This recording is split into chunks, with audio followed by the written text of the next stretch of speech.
இந்த நிகழ்ச்சியை கேட்கும் அநேகர் பணியில் இருக்கலாம் அல்லது பணியில் இருந்து ஓய்வு பெற்றிருக்கலாம்.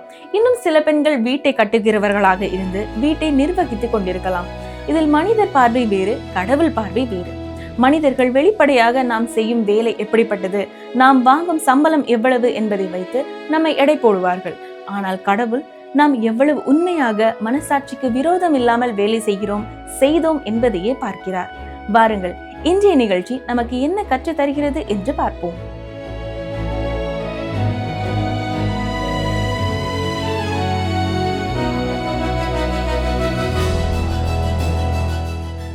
பிரியமானவர்களே, கர்த்தருடைய வார்த்தைக்காக காத்திருக்கிறவங்களோடு இன்றும் கர்த்தர் பேசுவாராக. உண்மையாய் தம்மை நோக்கி கூப்பிடுகிற யாவருக்கும் கர்த்தர் மிக சமீபமாய் இருக்கிறார். இன்று நாம் மத்தேயு 19 அதிகாரம் 27 முதல் 20 அதிகாரம் 34 வசனம் வரைக்கும் கற்றுக்கொள்ளப் போகிறோம். கவனிங்கள், வாசிக்கிறேன். மத்தேயு 19 அதிகாரம் 27 வசனம். அப்பொழுது பேதுரு அவரை நோக்கி, இதோ நாங்கள் எல்லாவற்றையும் விட்டு உம்மை பின்பற்றினோமே, எங்களுக்கு என்ன கிடைக்கும் என்றான். சீமோன் பேதுரு இங்கே மிகவும் சுயநலமாக நடந்து கொள்கிறார் என்று நாம் நினைப்பது எளிது. ஆனால் நம் ஆண்டவர் அவரை அதற்காக கண்டித்தாரா? தொடர்ந்து கவனியுங்கள். 19 அதிகாரம் 28 வசனம். அதற்கு இயேசு, மறுஜென்ம காலத்திலே மனுஷகுமாரன் தம்முடைய மகிமையுள்ள சிங்காசனத்தின் மேல் வீற்றிருக்கும் போது என்னை பின்பற்றின நீங்களும் இஸ்ரவேலின் 12 கோத்திரங்களையும் நியாயம் தீர்க்கிறவர்களாக 12 சிங்காசனங்களின் மேல் வீற்றிருப்பீர்கள் என்று மெய்யாகவே உங்களுக்கு சொல்கிறேன். நம் ஆண்டவர் அவரை கண்டிக்கவில்லை. மாறாக அவருக்கு எவ்வளவு பெரிய பலன் அல்லது சம்பளம் கிடைக்கப் போகிறது என்று கூறுகிறார். அதே போல இன்றும் கிறிஸ்தவர்களாகிய நாம் ஒரு பலனை எதிர்பார்த்தே பணியாற்ற வேண்டும் என்று நான் நம்புகிறேன். மத்தேயு 19 அதிகாரம் 29, 30 வசனங்களை பாருங்கள். என் நாமத்தை நிமித்தம் வீட்டையாவது சகோதரரையாவது சகோதரிகளையாவது தகப்பனையாவது தாயையாவது மனைவியையாவது பிள்ளைகளையாவது நிலங்களையாவது விட்டவன் எவனோ அவன் 100 அடைந்து நித்திய ஜீவனையும் சுதந்தரித்து கொள்ளுவான். ஆகிலும் முந்தினோர் அநேகர் பிந்தினோராயும் பிந்தினோர் அநேகர் முந்தினோராயும் இருப்பார்கள் என்றார். இயேசுக்காக தியாகம் செய்த ரட்சிக்கப்பட்டவர்களுக்கு ஒரு பலன் உண்டு. உலகம் அறியாத மறைவாய் வாழ்ந்த பல பரிசுத்தவான்களுக்கு ஒரு நாள் அவருடைய முன்னிலையில் முதலிடம் வழங்கப்படும். அந்த நாளில் இவ்வுலகத்திலே பெரும் புகழ்பெற்ற பல முக்கிய கிறிஸ்தவ தலைவர்கள் கவனிக்கப்படாமல் போகலாம். ஆனால் கடவுளின் அறியப்படாத பல பரிசுத்தவான்கள் வெகுமதி பெறுவார்கள் என்று நான் நினைக்கிறேன். இது நமக்கு எவ்வளவு மகிமையான அற்புதமான ஒரு காட்சியாக இருக்கும் இல்லையா? தொடர்ந்து 20 அதிகாரத்திலிருந்தும் சில வசனங்களை பார்ப்போம். அந்த அதிகாரம் திராட்சை தோட்ட தொழிலாளர்களின் ஊமையுடன் தொடங்குகிறது. இது வெகுமதிகளை பற்றி முந்தைய அதிகாரத்தில் இயேசு கூறிய கருத்துக்களின் தொடர்ச்சியாகும். மத்தேயு நற்செய்தி நூலிலே கால ஓட்டத்தை நிதானமாக விவரிக்கும் பகுதி இந்த அதிகாரத்துடன் முடிவடைகிறது. இங்கிருந்து கதையின் வேகம் அதிகரிக்கிறது. ஆண்டவர் நேரடியாக சிலுவையை நோக்கி தன் பயணத்தை தொடர்கிறார். மேலும் பரலோக ராஜ்யத்தின் தற்போதைய நிலையை பற்றி நாம் அறியாத சில மர்மமான பக்கங்களை விளக்குவதிலேயும் இந்த அதிகாரம் முக்கிய பங்கு வகிக்கிறது. வெகுமதிகள் வழங்கப்படுவதற்கான அடிப்படை விதி இந்த உவமையிலே கூறப்பட்டிருக்கிறது. நாம் எவ்வளவு வேலை செய்தோம் என்பதோ அல்லது அந்த வேலை எவ்வளவு பிரம்மாண்டமானது என்பதோ முக்கியமானதல்ல. மாறாக கொடுக்கப்பட்ட பணியிலே நாம் எவ்வளவு உண்மை உள்ளவர்களாக இருந்தோம் என்பதே வெகுமதிகளை தீர்மானிக்கிறது. பாருங்கள், மத்தேயு 20 அதிகாரம் 1 வசனம். பரலோக ராஜ்யம் வீட்டு எஜமானாகிய ஒரு மனுஷனுக்கு ஒப்பாயிருக்கிறது. அவன் தன் திராட்சை தோட்டத்துக்கு வேலையாட்களை அமர்த்த அதிகாலையிலே புறப்பட்டான். இந்த ஓமை முந்தைய அதிகாரத்துடன் மிக நெருங்கிய தொடர்புடையது. மத்தேயு 19 அதிகாரம் 30 வசனத்தை பார்ப்பீர்கள் என்றால், முந்தினோர் அநேகர் பிந்தினோராயும் பிந்தினோர் அநேகர் முந்தினோராயும் இருப்பார்கள் என்று கூறுகிறது. இந்த அதிகாரத்தின் 16 வசனமும் இப்படியே பிந்தினோர் முந்தினோராயும் முந்தினோர் பிந்தினோராயும் இருப்பார்கள். அழைக்கப்பட்டவர்கள் அநேகர், தெரிந்து கொள்ளப்பட்டவர்களோ சிலர் என்று கூறுகிறது. எனவே இந்த ஓமையின் தொடக்கத்திலும் முடிவிலும் பிந்தினோர் முந்தினோர் ஆவார்கள், முந்தினோர் பிந்தினோர் ஆவார்கள் என்ற கருத்து ஒரு அடைப்பைக்குறியை போல அமைந்திருப்பதை நீங்கள் பார்க்கலாம். மத்தேயு 20 அதிகாரம் 2 முதல் 5 வசனங்களை பாருங்கள். வேலையாட்களுடன் நாளொன்றுக்கு 1 பணம் கூலி பேசி அவர்களை தன் திராட்சை தோட்டத்துக்கு அனுப்பினான். 3ஆம் மணி வேளையிலும் அவன் புறப்பட்டு போய் கடை தெருவிலே சும்மா நிற்கிற வேறு சிலரை கண்டு, நீங்களும் திராட்சை தோட்டத்துக்கு போங்கள், நியாயமானபடி உங்களுக்கு கூலி கொடுப்பேன் என்றான். அவர்களும் போனார்கள். மறுபடியும் 6ஆம் 9ஆம் மணி வேளையிலும் அவன் போய் அப்படியே செய்தான். இங்கே குறிப்பிடப்பட்டுள்ள 6ஆம் மணி என்பது நண்பகல் 12 மணியை குறிக்கும் மற்றும் 9ஆம் மணி என்பது பிற்பகல் 3 மணியை குறிக்கும். மத்தேயு 20ஆம் அதிகாரம் 6 முதல் 15 வரை பாருங்கள். 11ஆம் மணி வேளையிலும் அவன் போய் சும்மா நிற்கிற வேறு சிலரை கண்டு, நீங்கள் பகல் முழுவதும் இங்கே சும்மா நிற்கிறதென்ன என்று கேட்டான். அதற்கு அவர்கள், ஒருவரும் எங்களுக்கு வேலையிடவில்லை என்றார்கள். அவன் அவர்களை நோக்கி, நீங்களும் திராட்சை தோட்டத்துக்கு போங்கள், நியாயமானபடி கூலி பெற்றுக்கொள்வீர்கள் என்றான். சாயங்காலத்தில் திராட்சை தோட்டத்துக்கு எஜமான் தன் காரியக்காரனை நோக்கி, நீ வேலையாட்களை அழைத்து பிந்தி வந்தவர்கள் தொடங்கி முந்தி வந்தவர்கள் வரைக்கும் அவர்களுக்கு கூலி கொடு என்றான். அப்பொழுது 11ஆம் மணி வேளையில் வேலை அமர்த்தப்பட்டவர்கள் வந்து ஆளுக்கு ஒவ்வொரு பணம் வாங்கினார்கள். முந்தி அமர்த்தப்பட்டவர்கள் வந்து தங்களுக்கு அதிக கூலி கிடைக்கும் என்று எண்ணினார்கள். அவர்களும் ஆளுக்கு ஒவ்வொரு பணம் வாங்கினார்கள். வாங்கி கொண்டு வீட்டு எஜமானை நோக்கி, பிந்தி வந்தவர்களாகிய இவர்கள் 1 மணி நேரம் மாத்திரம் வேலை செய்தார்கள். பகலின் கஷ்டத்தையும் வெயிலின் உஷ்ணத்தையும் சகித்த எங்களுக்கு இவர்களை சமமாக்கினீரே என்று முறுமுறுத்தார்கள். அவர்களில் ஒருவனுக்கு அவன் பிரதித்திரமாக, சிநேகிதனே, நான் உனக்கு அநியாயம் செய்யவில்லை. நீ என்னிடத்தில் ஒரு பணத்துக்கு சம்பதிக்கவில்லையா? உன்னுடையதை நீ வாங்கி கொண்டு போ. உனக்கு கொடுத்தது போல பிந்தி வந்தவனாய் இவனுக்கும் கொடுப்பது என்னுடைய இஷ்டம். என்னுடையதை என் இஷ்டப்படி செய்ய எனக்கு அதிகாரம் இல்லையா? நான் தயாளனாய் இருக்கிறபடியால் நீ வன்கண்ணனாய் இருக்கலாமா என்றான். இது ஒரு மகத்தான உண்மை. இது ஒரு முக்கியமான உண்மையை விளக்குகிறது.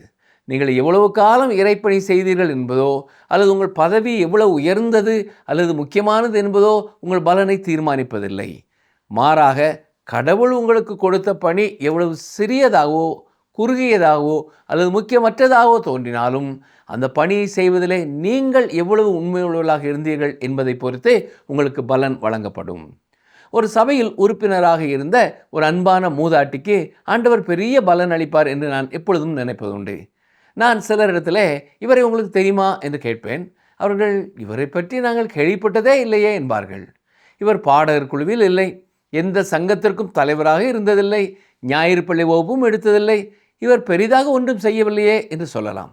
ஆனால் ஆண்டவர் இவருக்கு பெரிய பலனை தருவார் என்று நான் விசுவாசிக்கிறேன். ஒருவேளை அந்த பெண்மணி ஒரு சிறு மகனை வளர்த்தெடுத்த கைம்பெண்ணாக இருக்கலாம். சில சுசேஷர்களையோ அல்லது போதர்களையோ போல அவர் ஆயிரக்கணக்கான மக்களிடம் பேசவில்லை. ஆனால் கடவுள் தனக்கு கொடுத்த பணியிலே உண்மை உள்ளவராக இருந்து தன் ஒரே மகனை வளர்த்தார்கள். அந்த மகன் ஒரு முழு நேர ஊழியக்காரனாகி பலர் இயேசுவை அறிந்து கொள்ள தேவனால் பயன்படுத்தப்படுகிறார்.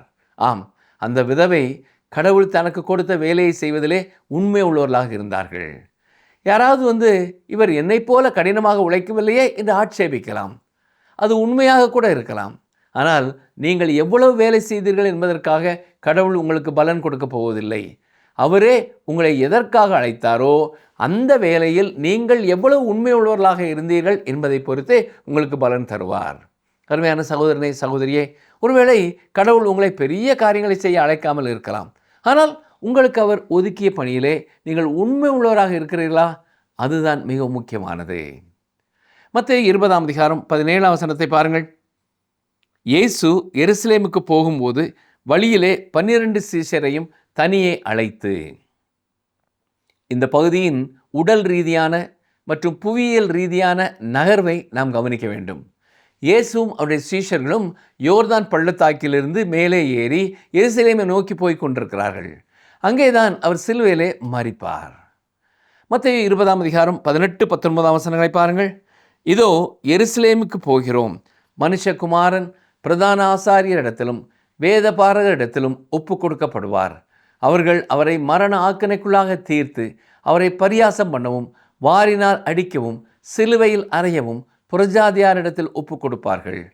ஆகிலும் 3ஆம் நாளிலே அவர் உயிரோடே எழுந்திருப்பார் என்றார். நம் ஆண்டவரால் இதைவிட தெளிவாக சொல்ல முடியாது. தமக்கு என்ன நடக்கப் போகிறது என்பதை அவர் 4வது முறையாக இந்த முறை மிக விரிவாக அவர்களுக்கு சொல்லிக் கொண்டிருக்கிறார். ஏனோ இப்பொழுதும் சீடர்களால் இதை புரிந்து கொள்ளவே முடியவில்லை. இது அவர்களுடைய திட்டத்தோடு ஒத்துப்போகவில்லை. இருந்தாலும் இப்பொழுது நீங்களும் நானும் இதை வாசிக்கும் பொழுது எருசலேமுக்கு சென்று மரிக்க வேண்டும் என்பதே கிறிஸ்துவின் உறுதியான நோக்கமாக இருந்ததை மிக தெளிவாக பார்க்கிறோம். இதன் முக்கியத்துவத்தை நாம் சற்று சிந்தித்து பார்ப்போம். அவர் உங்களுக்காகவும் எனக்காகவும் மரிப்பதற்காகவே திட்டமிட்டு அங்கே சென்றார். இது நாம் ஆழமாக சிந்திக்க வேண்டிய ஒரு விஷயம். ஆனால் இயேசுவின் சீடர்களால் இதை நம்பவே முடியவில்லை. இயேசு தமது மரணத்தை பற்றிய அந்த முக்கியமான காரியங்களை சொல்லிக் கொண்டிருக்கும் அதே நேரத்தில் யாக்கோபு மற்றும் யோவானுடைய தாய் ஒரு சலுகை கேட்பதற்காக இயேசு கிறிஸ்துவிடத்திலே வருகிறார்கள். பாருங்கள், மத்தேயு 20:20. அப்பொழுது செபதேயுவின் குமாரருடைய தாய் தன் குமாரரோடு கூட அவரிடத்தில் வந்து அவரை பணிந்து கொண்டு, உம்மிடத்தில் ஒரு விண்ணப்பம் பண்ண வேண்டும் என்றாள். இன்றும் நம்மிடையே ஏராளமான பேர் இதே நோக்கத்துடன், அதாவது சுயநலத்தோடு தான் அவரை ஆராய்த்து கொண்டிருக்கிறோம். சரி, இங்கே இயேசு சொன்ன பதிலை கவனியுங்கள். மத்தேயு 20:21. அவர் அவளை நோக்கி, உனக்கு என்ன வேண்டும் என்று கேட்டார். அதற்கு அவள், உம்முடைய ராஜ்யத்திலே என் குமாரராகிய இவ்விரண்டு பேரில் ஒருவன் உமது வலது பார்சத்திலும் ஒருவன் உமது இடது பார்சத்திலும் உட்கார்ந்திருக்கும்படி அருள் செய்ய வேண்டும் என்றாள். வேறு எந்த சூழ்நிலையிலும் எந்த நேரத்திலும் தன் பிள்ளைகளின் எதிர்காலத்தை பற்றி அக்கறை உள்ள அல்லது பேராசை உள்ள ஒரு தாய்க்கு இத்தகைய கோரிக்கை இயல்பான ஒன்றாகவே இருந்திருக்கும். ஆனால் இந்த சந்தர்ப்பத்தில் அந்த நேரத்தில் உண்மையில் என்ன நடந்து கொண்டிருக்கிறது என்பதையும் அங்கிருந்த சூழலையும் புரிந்து கொள்ள அவர்கள் தவறிவிட்டார்கள். ஆண்டவர் அவர்களுக்கு பதிலளிக்கப் போகிறார். அடுத்து வரும் வேத வசனத்தை நான் மேற்கோள் காட்டும் பொழுது சிறந்த கையெழுத்து பிரதிகளில் இல்லாத பகுதியை விட்டு விட்டு வாசிப்பேன். கவனிங்கள், மத்தேயு 20:22-23. இயேசு பிரதித்திரமாக, நீங்கள் கேட்டுக்கொள்கிறது இன்னது என்று உங்களுக்கு தெரியவில்லை. நான் குடிக்கும் பாத்திரத்தில் நீங்கள் குடிக்கவும் உங்களால் கூடுமா என்றார். அதற்கு அவர்கள் கூடும் என்றார்கள். அவர் அவர்களை நோக்கி, என் பாத்திரத்தில் நீங்கள் குடிப்பீர்கள், ஆனாலும் என் வலது பார்சத்திலும் என் இடது பார்சத்திலும் உட்கார்ந்திருக்கும்படி என் பிதாவினால் எவர்களுக்கு ஆயத்தம் பண்ணப்பட்டிருக்கிறதோ அவர்களுக்கே இல்லாமல் மற்றொருவருக்கும் அதை அருள்வது என் காரியம் அல்ல என்றார். சில பகுதிகளை தவிர்த்துவிட்டு இந்த 2 வசனங்களையும் வாசிக்கும் பொழுது அதன் பொருள் மிக தெளிவாக தெரியும். அன்பானவர்களே, இதன் அர்த்தத்தை தவற விட்டு விடாதீர்கள். ஏனென்றால் இது இன்றைய கிறிஸ்தவர்களுக்கு மிகவும் முக்கியமானது. தமது வலது பக்கத்திலும் தமது இடது பக்கத்திலும் யாருக்குமே இடமில்லை என்று அவர் சொல்லவில்லை. மாறாக அவர் அந்த இடங்களை யாக்கோபுக்கும் யோவானுக்கும் அல்லது வேறு எவருக்குமே தன்னிச்சையாக கொடுத்து விட மாட்டார் என்று தான் சொல்லுகிறார். அந்த இடங்கள் தங்களை தாங்களே அந்த தகுதிக்காக தயார்படுத்தி கொள்ளுகிறவர்களுக்கே உரியவைகளாயிருக்கும். இதை மிகவும் கவனமாக கவனியுங்கள். பரலோகம் என்பது நாம் கேட்பதாலேயே கிடைப்பது. ரட்சிப்பிற்காக நீங்கள் ஒரு காரியத்தை செய்ய வேண்டியதில்லை. கிறிஸ்துவின் அற்புதமான கிருபையினால் அவர் மேல் வைக்கும் விசுவாசத்தால் மட்டுமே நீங்கள் ரட்சிக்கப்படுகிறீர்கள். இருந்தாலும் அருமையானவர்களே, பரலோகத்தில் உங்கள் நிலை என்ன, உங்கள் பலன் என்ன என்பதை நீங்கள் இங்கே பூமியில் செய்யும் செயல்களை தீர்மானிக்கின்றன. இது மிகவும் முக்கியமானது. ஆனால் இன்றைய கிறிஸ்தவர்கள் பலர் இதை கவனிக்க தவறிவிட்டார்கள். உங்களுக்காக நீங்கள் அங்கே எப்படிப்பட்ட ஒரு இடத்தை தயார் செய்து கொண்டிருக்கிறீர்கள்? தனிப்பட்ட முறையில் கிறிஸ்துவின் வலது அல்லது இடது பக்கத்தில் உள்ள இடங்கள் மீது எனக்கு பேராசை இல்லை. நிச்சயமாக அந்த இடங்களை நான் தவற விட்டிருப்பேன். ஆனால் ஏதோ ஒரு இடத்திற்காக நான் உழைத்து கொண்டிருக்கிறேன். நாம் அனைவரும் இதையே செய்ய வேண்டும். பிலிப்பியர் 3:14 பவுல், கிறிஸ்து இயேசுக்குள் தேவன் அழைத்த பரம அழைப்பின் பந்தய பொருளுக்காக லெக்கை நோக்கி தொடர்கிறேன் என்கிறார். இன்றைய கிறிஸ்தவர்களிடம் உள்ள குறைபாடு என்ன தெரியுமா? எதையாவது சாதிக்க அல்லது பந்தய பொருளை வெல்ல முயற்சிப்பவர்களே மிக சிலர் தான். ரட்சிப்பு என்பது ஒரு இலவசமான பரிசு என்பதை நாம் அங்கீகரிக்க வேண்டும். அதே நேரத்தில் பலனை பெறுவதற்காக நாம் பந்தய களத்தில் இறங்கி ஓட வேண்டும். சரி, மத்தேயு 20:24 பாருங்கள். மற்ற 10 பேரும் அதை கேட்டு அந்த 2 சகோதரர் பேரிலும் எரிச்சலானார்கள். அவர்கள் ஏன் ஆத்திரமடைந்தார்கள் என்று உங்களுக்கு தெரியுமா? ஏனென்றால் இயேசுவின் வலது மற்றும் இடது பக்கத்தில் உள்ள அந்த இடங்களை அவர்களும் விரும்பினார்கள். சரி, மத்தேயு 20:25-27 வரை வாசிக்கிறேன். அப்பொழுது இயேசு அவர்களை கிட்ட வரச் செய்து, புறஜாதியாருடைய அதிகாரிகள் அவர்களை இருமாப்பாய் ஆளுகிறார்கள் என்றும் பெரியவர்கள் அவர்கள் மேல் கடினமாய் அதிகாரம் செலுத்துகிறார்கள் என்றும் நீங்கள் அறிந்திருக்கிறீர்கள்.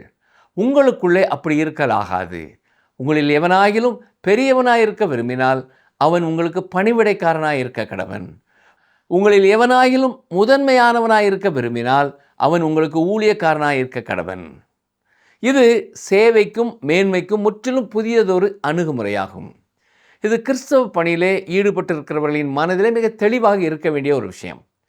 பிரியமானவர்களே, நீங்கள் ஆண்டவருக்காக பாடப் போகிறீர்கள் என்றால் தயவுசெய்து மற்ற பாடகர்களை மிதித்து கொண்டு முன்னேற நினைக்க வேண்டாம்.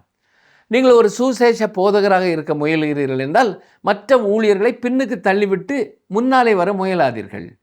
நீங்கள் சபையிலே ஒரு அதிகாரியாக வர விரும்பினால் அதை இன்னொருவரின் வாய்ப்பை கெடுத்து செய்யாதீர்கள். மேன்மையாக இருப்பதற்கும் இறைப்பணி செய்வதற்கும் வழி மிகவும் தாழ்மையான இடத்தை எடுத்துக்கொள்வதுதான் என்பதைத்தான் ஆண்டவர் மிக தெளிவாக கூறியிருக்கிறார். இப்பொழுது இயேசுவும் அவருடைய சீஷர்களும் எருசலேம் நகரத்திற்கு மிக அருகிலே வந்து விட்டார்கள். அவர் 5வது முறையாக தனது மரணத்தை பற்றி அவர்களிடத்திலே கூறுகிறார். கவனிங்கள், வாசிக்கிறேன். மத்தேயு 20ஆம் அதிகாரம் 28ஆம் வசனம். அப்படியே மனுஷகுமாரனும் ஊழியம் கொள்ளும்படி வராமல் ஊழியம் செய்யவும் அநேகரை மீட்கும் பொருளாக தம்முடைய ஜீவனை கொடுக்கவும் வந்தார் என்றார். இது ஒரு மகத்தான வசனம். ஒவ்வொரு கிறிஸ்தவரும் இதை மனப்பாடம் செய்ய வேண்டும். சாட்சி சொல்வதற்கான வாய்ப்பு வரும் பொழுது இயேசு கிறிஸ்து ஏன் இந்த உலகத்திற்கு வந்தார் என்பதையும் அவருடைய நோக்கம் என்பதையும் உங்களால் தெளிவாக சொல்ல முடிய வேண்டும். அதற்காக இந்த வசனம் உங்கள் விரல் நுனியிலே இருக்க வேண்டும். ஏனென்றால் இப்போதும் கூட இந்த விஷயத்திலே மக்களிடையே குழப்பம் நீடிக்கிறது. பாருங்கள், மத்தேயு 20ஆம் அதிகாரம் 29ஆம் வசனம். அவர்கள் எரிகோவிலிருந்து புறப்பட்டு போகையில் திரளான ஜனங்கள் அவருக்கு பின் சென்றார்கள். இயேசுவும் அவருடைய சீடர்களும் எரிகோவிலிருந்து எருசலேமுக்கு சென்று கொண்டிருக்கிறார்கள். இது எருசலேமிலிருந்து எரியோவுக்கு சென்று திருடர்களிடம் அகப்பட்டு கொண்ட மனிதனின் பயணத்திற்கு நேர் எதிர் திசையாகும். அந்த மனிதன் எருசலேமிலிருந்து கீழே இறங்கி சென்றான். ஆனால் ஆண்டவரோ எரியோவிலிருந்து இப்பொழுது மேலே எருசலேமுக்கு ஏறி செல்கிறார். அங்கே அவர் திருடர்களோடு சேர்ந்து சிலுவையிலே மரிப்பதற்காக செல்கிறார்.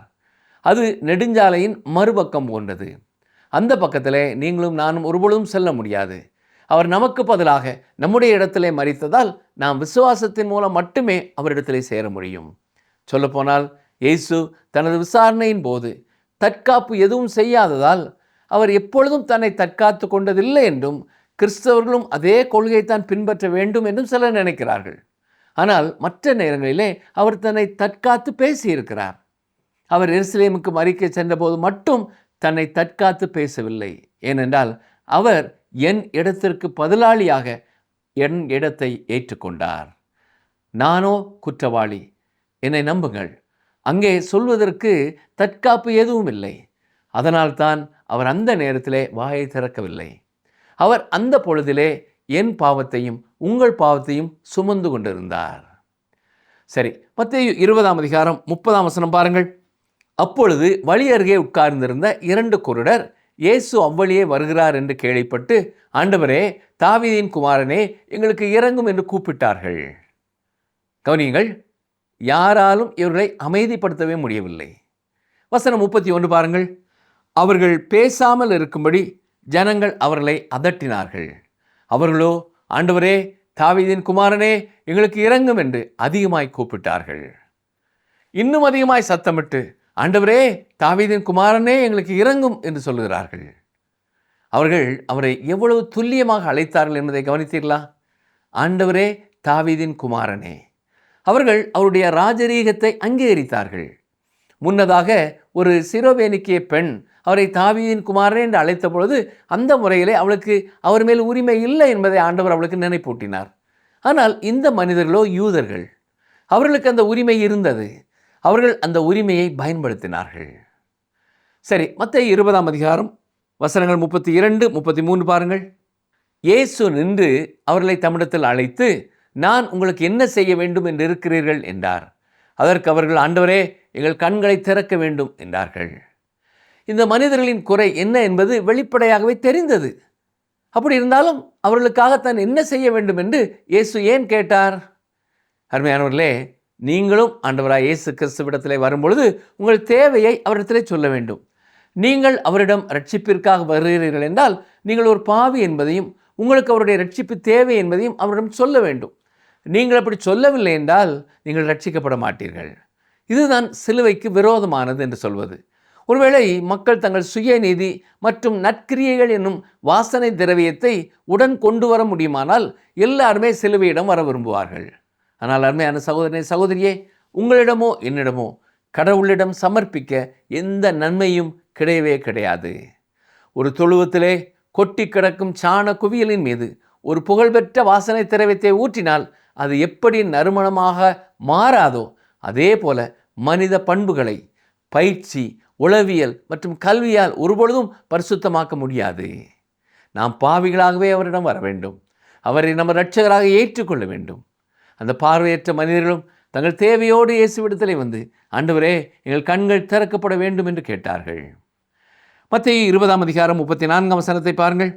இயேசு மனதுருகி அவர்கள் கண்களை தொட்டார். உடனே அவர்கள் பார்வையடைந்து அவருக்கு பின் சென்றார்கள். ஆண்டவராய் இயேசு கிறிஸ்து அவர்களை குணப்படுத்தினார். அவர்களும் அவரை பின்பற்றினார்கள். அவர் எங்கே சென்று கொண்டிருக்கிறார் என்பதை நினைவிலே வைத்துக் கொள்ளுங்கள். அவர் சிலுவையை நோக்கி தனது பயணத்தை தொடர்ந்து கொண்டிருக்கிறார். மத்தேயு 19 மற்றும் 20 நம்முடைய விசுவாச பயணத்தின் மிக முக்கியமான 3 உண்மைகளை நமக்கு தெளிவுபடுத்துகின்றன. அருமையானவர்களே, பேதுருவின் கேள்விக்கு இயேசு அளித்த பதில் நமக்கு ஒரு பெரிய நம்பிக்கையை தருகிறது.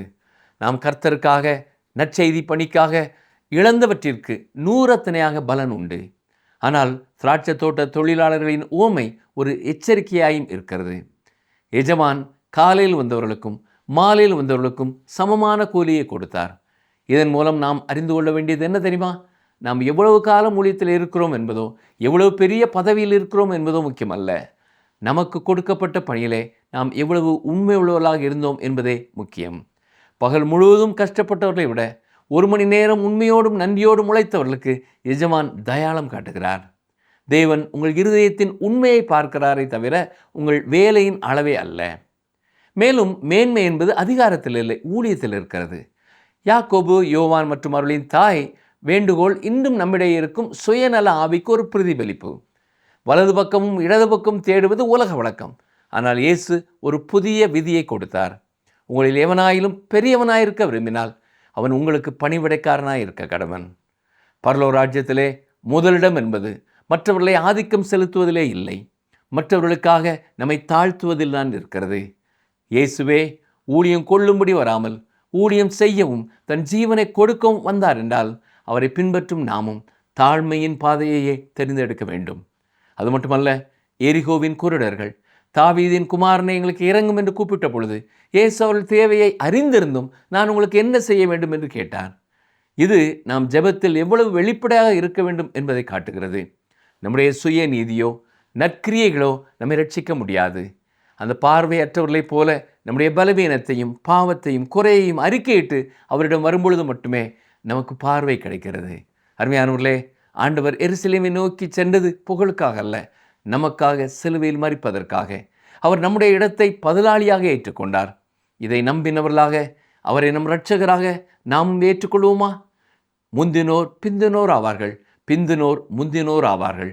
எனவே மற்றவர்களோடு நம்மை ஒப்பிடாமல் நம்முடைய ஓட்டத்தை உண்மையோடும் தாழ்மையோடும் ஓடி முடிப்போம்.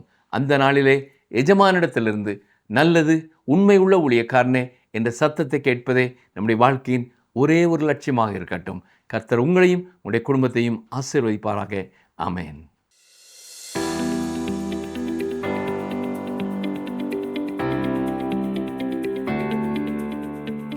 நாம் முதன்மையானவர்களாய் இருக்க விரும்பினால் எப்படி இருக்க வேண்டும்?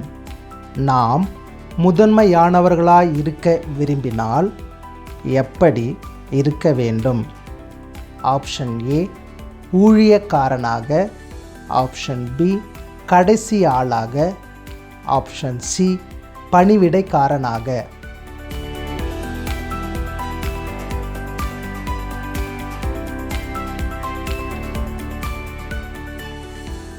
நமக்கு கொடுக்கப்பட்டது எந்த பணி என்றாலும் நாம் அதில் உண்மையாக இருக்கிறோமா? கொடுக்கப்பட்ட பணியில் தேவ சித்தத்தை நிறைவேற்றுவது, அவர் நாமத்தை உயர்த்துவது நமது நோக்கமா அல்லது நமது சுய ஆதாயத்திற்காக பணி செய்கிறோமா? இயேசு எருசலேமில் பாடு அனுபவிக்க செல்லும் வேலை அது. ஆனால் பேதுரு, யோவான், யாக்கோபு போன்ற சீடர்களின் சிந்தனையோ தங்களுக்கு என்ன உயர்வு கிடைக்கும் அல்லது என்ன லாபம் கிடைக்கும் என்பதில் தான் இருந்தது. நாம் ஆண்டவரை பின்பற்றுவது எதற்காக? இயேசு கிறிஸ்து தனது வலது இடது பாரிசத்தில் உட்காருவது யார் என்று நிர்ணயிப்பது கூட பிதா என்று தான் கூறினார். நம்முடைய அர்ப்பணிப்பு எப்படி உள்ளது? இந்த நிகழ்ச்சி உங்களுக்கு பிடிச்சிருக்கா? அப்ப இப்பவே மிஸ்டர் கால் கொடுங்க. பரிசு வெல்றது நீங்களாவும் இருக்கலாம்.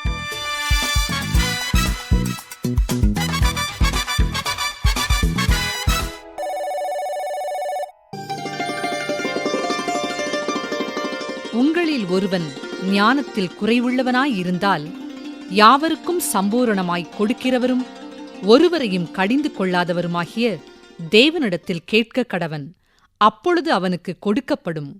யாக்கோபு 1:5.